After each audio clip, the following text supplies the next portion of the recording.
Vamos a dejar de tener teléfonos móviles en 10 años. Nadie tendrá un teléfono móvil, solo la gente vintage. La buena historia sigue siendo lo importante, no el medio. La creación de contenidos inmersivos está a mitad de camino de lo que sería el futuro del cine y el futuro de los museos. Cuando la realidad ampliada llegue a nuestro día a día cotidiano de una forma de verdad presente, va a cambiar nuestras rutinas. Hoy en Paréntesis tenemos la suerte de conversar un rato con Jordi Sellas. Bienvenido a Paréntesis, muchas gracias. Un placer. Nos deberías dar la bienvenida tú a nosotros porque estamos en las oficinas del Ideal. Bienvenidos a Ideal Barcelona. Tú trabajas en teatro, has trabajado en televisión, audiovisual. ¿Cómo te tengo que presentar? ¿Cómo te presentas tú ante una persona que no te conoce, ante un desconocido? Esa frasecita de LinkedIn, ¿cómo resumes todo esto en una frase de LinkedIn? Y yo siempre digo que soy un productor especializado en arte, ciencia y tecnología, ¿no? Arts, media y tech, ¿no? También, otra forma de decirlo. Y a mí, de alguna forma, lo que me gusta es poder explicar buenas historias y utilizar los mejores medios para explicar estas historias. Hay medios que son muy nuevos, todo lo que hacemos, ¿no? Aquí en Ideal con Layers of Reality, y hay medios que son tan antiguos como el teatro, que hace pues 3000 años, ¿no? Se estaba haciendo teatro en Grecia y hoy lo hacemos prácticamente igual. La buena historia sigue siendo lo importante, no el medio. El núcleo, ¿no? Digamos, el núcleo, después le puedes poner todas las layers que tú quieras encima, ¿no? Pero el núcleo sigue siendo el mismo. Tú empezaste, has hecho muchas cosas, pero en Generació Digital, un programa que se hacía en TV3 hace ya unos cuantos años, vosotros ya hablabais de que llevaríamos Internet en el bolsillo y luego se acabó cumpliendo. ¿Tú crees que ahora la televisión habla suficiente de la IA o es un tema que está pasando muy desapercibido, se le tiene miedo o es demasiado polémico incluso hasta para la televisión? Sí, creo que como todas las innovaciones que son muy rápidas, que llegan a una gran velocidad, de repente tienes pues las dos visiones, ¿no? La visión apocalíptica, esto ya lo decía Humberto Eco, ¿no? Los apocalípticos y los integrados, ¿no? Los apocalípticos, esto va a acabar con la humanidad, los robots van a destruirnos, los puestos de trabajo van a quedar reducidos a la nada, y la integrada, esto es lo mejor, nos va a solucionar la vida, tal. Estos dos extremos están polarizados y se van concentrando en un espacio, ¿no? Más gris, digamos, más matizado, que es donde vamos a llegar con todo lo que hace referencia a la inteligencia artificial. Lo mismo pasó con los teléfonos móviles. Los primeros años de los teléfonos móviles eran, estudios de si el cerebro nos va a explotar porque tenemos las ondas de telefonía móvil, estudios de todo tipo sobre cómo nos afectaba la movilidad en nuestro día a día, el exceso. Hoy la movilidad está integrada no solo en los teléfonos que llevamos, sino está integrada en el día a día de nuestro coche, de nuestra cocina, de nuestro televisor. Entonces, al final, todo va encontrando su espacio. Y de hecho, la inteligencia artificial es muy antigua. Se está empezando a hablar ahora porque de repente le escribimos a un chat y nos responde de manera que casi parece que es humano. Quizá es este shock, ¿no? Del uso diario y de que parece que imitan nuestro comportamiento, casi nuestra manera de hablar, nuestro vocabulario. ¿Es eso lo que hace que sea tan disruptiva esta tecnología, que nos parezca? Mira, de hecho llevamos décadas, yo diría incluso más, siglos, viendo el futuro de la humanidad como algo en lo que las máquinas, ¿no? Y las personas se funden de alguna manera, ¿no? La figura, ¿no? De los cyborgs ¿no? Del siglo XX, ¿no? Pero incluso figuras anteriores, ¿no? Que vienen ya del romanticismo del XIX, es esa fusión entre ciencia, tecnología y humanismo, ¿no? Ese punto de encuentro. Entonces, ¿qué pasa? Que nos imaginábamos unos robots humanoides que tenían inteligencia, que ayudaban a las personas. Tú miras la ciencia ficción de los 50, de los 60, de los 70, tú miras Star Trek de las primeras temporadas y allí ya existen muchas de las cosas de las que hoy estamos hablando como innovaciones en inteligencia artificial. Interacción entre voz humana y máquinas con respuestas inteligentes, lo dejamos así, robots o seres, digamos, electrónicos que interactúan también con los humanos dando una serie de servicios, ¿no? Entonces, eso, ¿no? Ese punto que la ciencia ficción, que sobre todo también a través de las novelas, después a través de los cómics, después a través de los libros, nos ha acercado lo que sería una inteligencia no humana, Ahora, por primera vez, lo estamos experimentando de verdad en nuestra vida cotidiana. Y esto es lo que nos choca. Al final, ver robots que hablan y que hacen cosas, o ver humanos que hablan con máquinas y las máquinas hacen cosas, lo llevamos viendo décadas. Desde siempre hemos visto en la ciencia ficción que eso pasaba, pero ahora tenemos en el comedor de casa o en la cocina un aparato de Google o de Amazon o de lo que sea, que hablas directamente y te habla y te explica cosas, ¿no? Entonces, este es el shock, no que no lo hayamos visto antes, porque lo hemos visto, es que lo tenemos en casa. Tú, Jordi, hace muchísimo que trabajas en inmersividad y aquí en El Ideal lleváis unos cuantos años, ¿no? Desde 2019, sí, si no me equivoco, creando experiencias inmersivas en las que la gente puede entrar en el universo de Frida Kahlo, de Dalí. Allí vemos un huevo por ahí volando en el fondo del daliniano. plano, un huevo daliniano. En este sentido, claro, esto aporta a nivel creativo muchísimas posibilidades que antes no existían. Claro. Y las que están, imagino, por llegar, ¿no? Claro, para nosotros lo importante es la capa digital que nosotros añadimos a nuestra vida cotidiana. ¿No? Por eso cuando creamos el estudio de contenidos de realidad ampliada lo llamamos Layers of Reality, así se llama nuestro estudio, ¿no? Capas de realidad, ¿no? Creamos capas de realidad encima de nuestra realidad y estas capas no podían existir hace solo 10 años. En el siglo XX no podían existir, en el siglo XIX menos. Entonces, es algo que tiene que ver con el arte digital nativo del siglo XXI.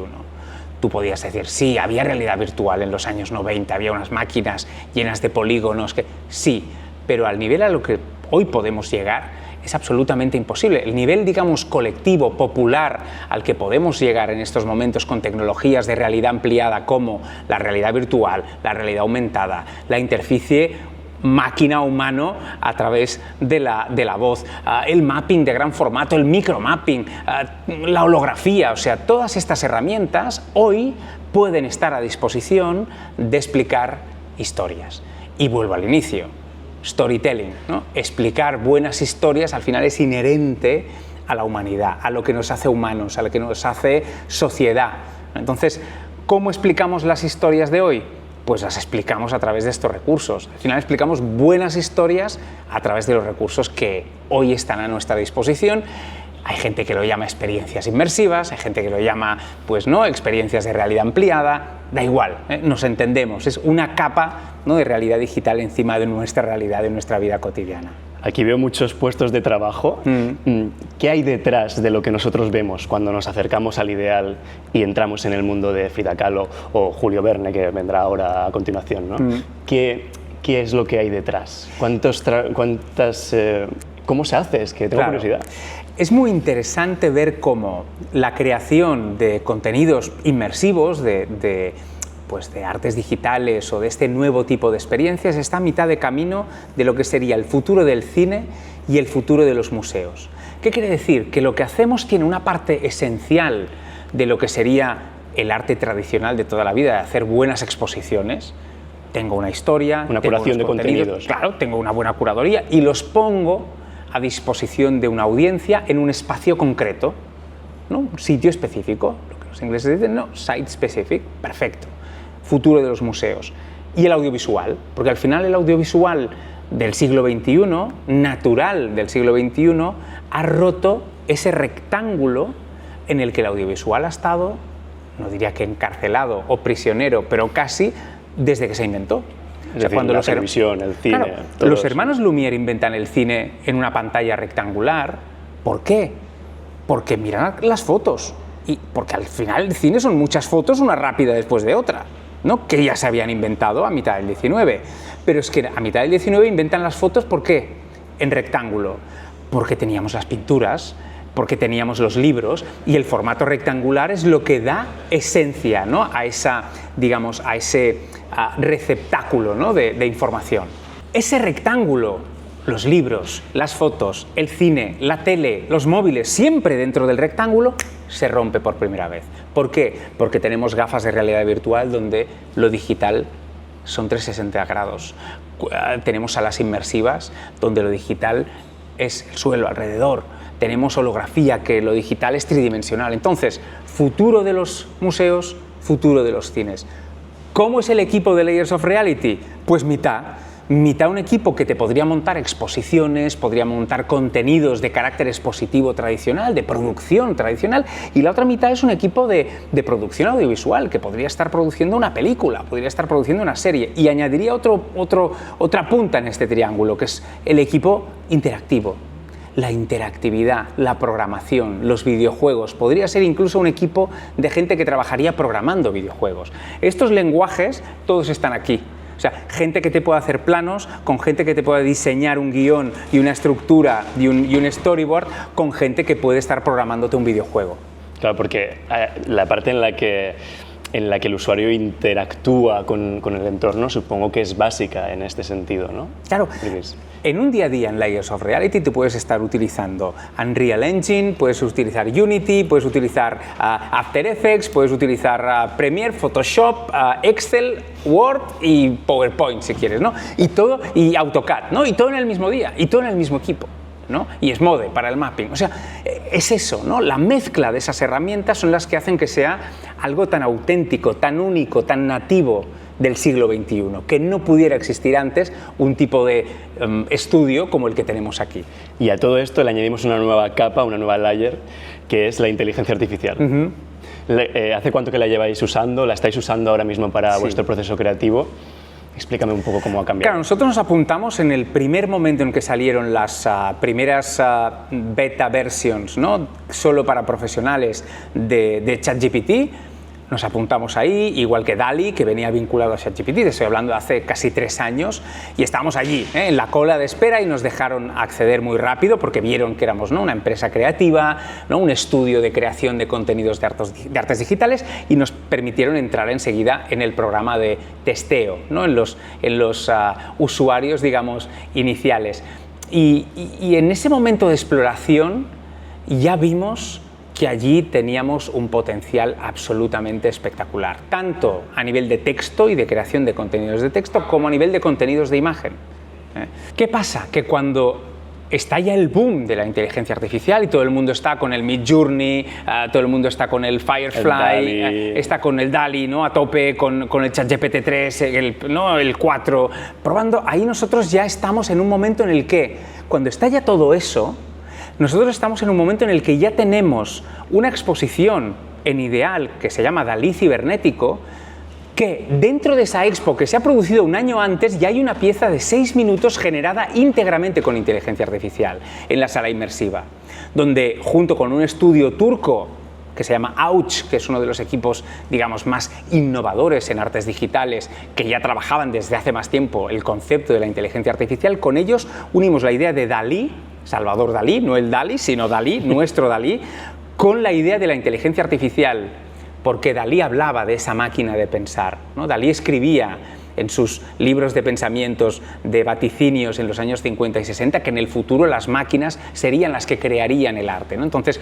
unimos la idea de la máquina de pensar de Dalí con la creación de imágenes en movimiento con inteligencia artificial, y esa pieza sigue hoy girando por todo el mundo, en las experiencias que tenemos de Dalí instaladas por todo el mundo, porque fue realmente la primera vez que en una sala de estas dimensiones se proyectaba algo generado íntegramente a través de inteligencia artificial. Por tanto, nos gusta explorar, nos gusta ser pioneros, nos gusta equivocarnos y nos gusta también ganar, ¿no? Y esto yo creo que es un poco el terreno de la investigación que cualquier estudio creativo, artístico, debería poderse permitir, especialmente en el campo de la inteligencia artificial.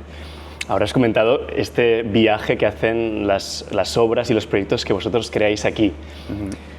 Por ponerte un ejemplo, Disney, Warner, cuando hacen una película, pues al final acaban las plataformas de contenido y tú las consumes en un móvil, en un ordenador, en cualquier lugar. Pero vosotros entiendo que vais a los lugares donde se van a proyectar estas experiencias inmersivas, donde se van, y sois muy celosos para que esto se mantenga como lo habéis pensado vosotros, ¿no? ¿Cómo funciona este proceso? ¿Viajas mucho? Claro, el equipo de Layers of Reality viaja un montón. Los últimos 4 años hemos inaugurado nuestras experiencias inmersivas en 42 ciudades del mundo. Hemos vendido más de 6 millones de tickets, que esto es importante porque nuestro modelo de negocio no es el de vender una producción a un tercero que la pone no sé dónde, no. Nosotros nos dirigimos a estos 6 millones de visitantes que compran su entrada y vienen a ver nuestras exposiciones, que es un público exigente, porque a ese público tú le estás pidiendo su tiempo libre y su dinero.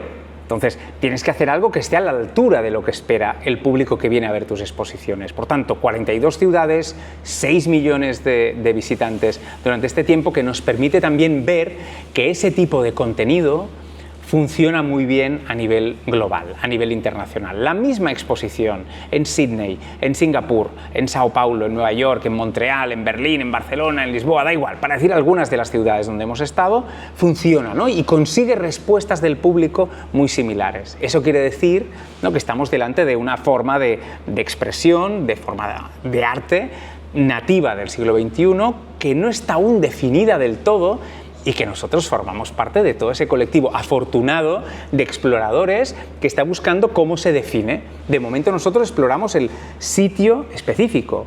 Tienes que venir a nuestros centros de artes digitales para ver lo que estamos haciendo, y eso nos da esa magia de invitar a alguien a nuestra casa y que viva las experiencias con nosotros. ¿Cómo será el futuro? Ni idea. Lo vamos a explorar. Ahora que me hablas de exploración, Julio Verne es vuestro siguiente reto. Como, claro, hasta ahora eran artistas que, bueno, eran pintores, sí, o pintoras, sí. Pero claro, ahora es literatura. Este es un reto que nos apetecía un montón. Es decir, ya no partimos de una base visual que todos tenemos a Dalí en la cabeza, Frida, Klimt.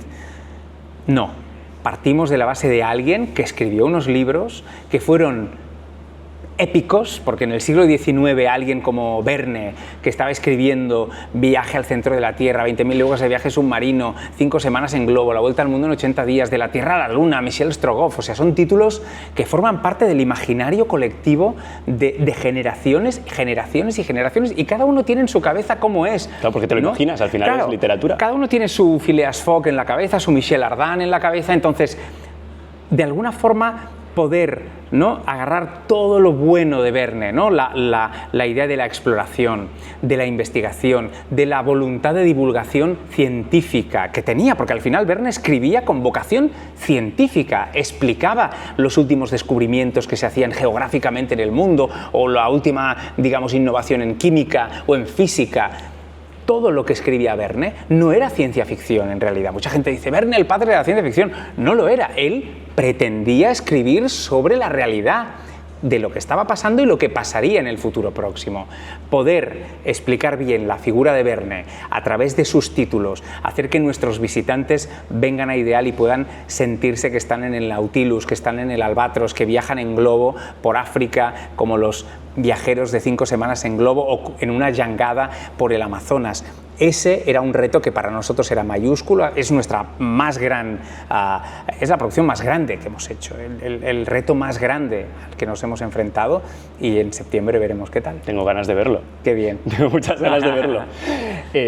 Tú eres, como has dicho, eres un explorador también del nuevo hardware, del nuevo software, de todo lo que va saliendo.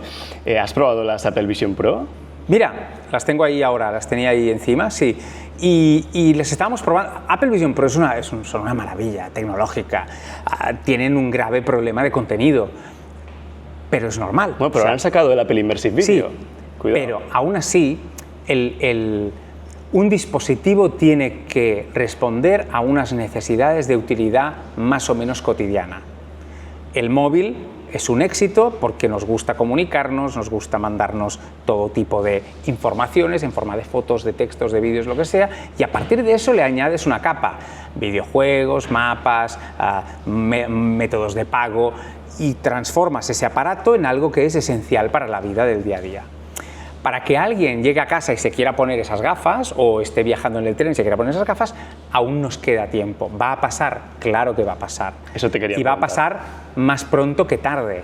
Que dejemos de tener teléfonos móviles, porque ya no tengas... ¿Para qué? Un móvil realmente es una cosa muy pesada, o sea, es un aparato que tienes que allí, depende de cómo tengas el dedo, marcas las letras mal, o sea, es horrible. Si tú puedes sencillamente con una interficie de voz interactuar con una máquina, con un ordenador como es el móvil, y que esta voz, ¿no? Todos tenemos en la cabeza la peli Her, ¿no? de protagonizada por Joaquín Phoenix. Tan manida últimamente, ¿no? Claro, pero digo, todos tenemos en la mente, pues claro, es que es mucho más fácil ¿Qué pasa? Que esas gafas no son como estas que llevo yo, son unas gafas, son como una caja de zapatos pegada a tu cara y nadie quiere ir por el mundo con una caja de zapatos pegada a tu cara.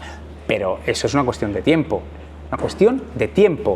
Mejor ergonomía, menos peso, mayor calidad de imagen. Esto va a ir pasando y cuando esto llegue a ser algo parecido a estas gafas que llevo yo, nadie va a querer llevar un teléfono móvil ni nadie va a querer tener una tele en casa porque puedes tener el IMAX en tu casa. Voy a ir más lejos. Nadie va a querer ver la realidad, nadie va a querer mirar el mundo real directamente con sus ojos.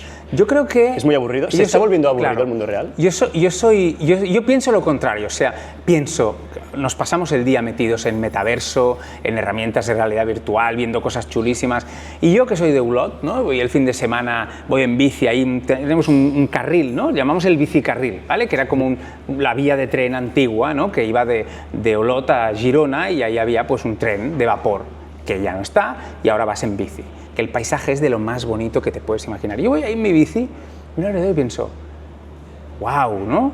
Cómo mola la realidad, ¿sabes? Qué claro, bien lograda, es un pensamiento muy raro, porque pero claro, nosotros nos pasamos muchas horas en el metaverso, en la realidad virtual, y de repente dices, coño, la realidad es muy guay, ¿sabes? La realidad está muy bien, ¿no? Entonces, no. O sea, una cosa no va a hacer que no queramos vivir en la realidad, nos va a ampliar las capacidades de comunicación, de aprendizaje, nos va a permitir vivir nuevas experiencias de entretenimiento, nos va a permitir disfrutar más allá de lo que tenemos ahora, pero no nos va a limitar la realidad como no nos la ha limitado la televisión o el teléfono móvil. Evidentemente que han cambiado rutinas, la tele cambió rutinas sociales, el móvil ha cambiado rutinas sociales. Cuando la realidad ampliada llegue a nuestro día a día cotidiano de una forma de verdad presente, va a cambiar nuestras rutinas, pero esto no es ni bueno ni malo, esto sencillamente dependerá del uso que nosotros, ¿no? Como humanos y como sociedad decidamos hacer de ello.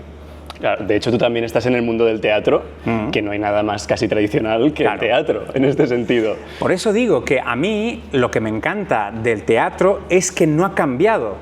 En 3000 años hacemos lo mismo que hacían los griegos ahí en el Peloponeso, en Epidauro, 14.000 personas sentadas viendo a una gente en un escenario interpretando ser alguien que no eran, jugando a ser alguien que no eran. Y el público entrando en esa dinámica de, wow, me estoy creyendo esa historia, que estos son dioses, reyes, que están muriendo, están luchando y en realidad son actores, actrices que están interpretando un papel.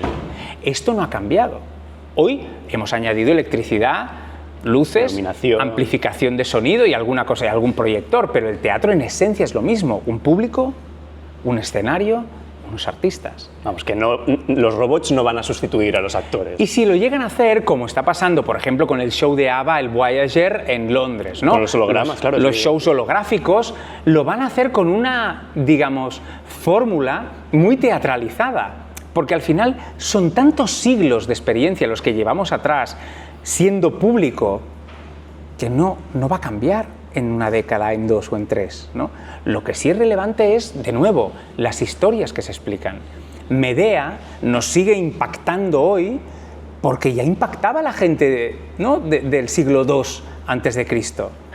Y hoy la seguimos viendo, la misma Medea, y nos impacta. Hoy vemos una Bohème y nos impacta igual que cuando se estrenó en el 19.